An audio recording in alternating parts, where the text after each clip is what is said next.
Depuis que Lina a disparu, toutes les hypothèses voient le jour.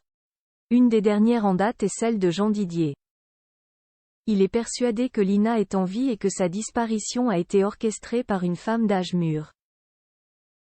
Explication. La suite après la publicité. Cela fait plus d'un mois que la jeune Lina, âgée de 15 ans, a disparu alors qu'elle devait retrouver son petit ami Tao à Strasbourg pour une journée en amoureux. Pour le rejoindre, elle se rendait à pied à la gare de Saint-Blaise-la-Roche, via un chemin qui se trouvait le long d'une route d'une longueur de 3 km.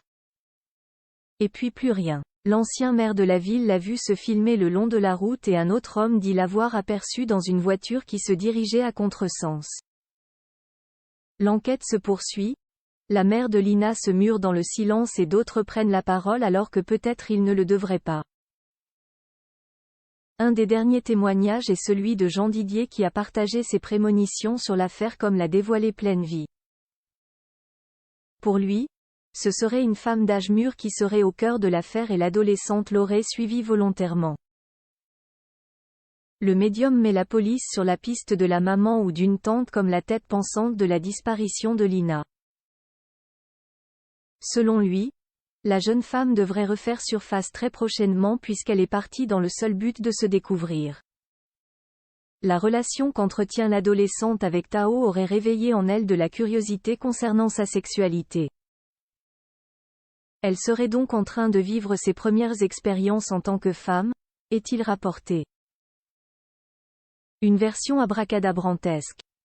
Des propos étranges comme ceux de la mère de Tao. Ces propos sont finalement aussi étranges que ceux de la mère de Tao.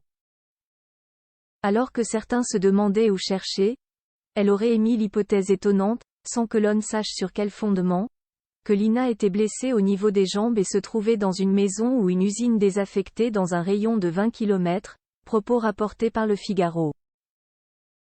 Seul point de Jean Didier qui rejoint d'autres déclarations, le fait que Lina serait montée à bord d'une voiture et semblait être en confiance.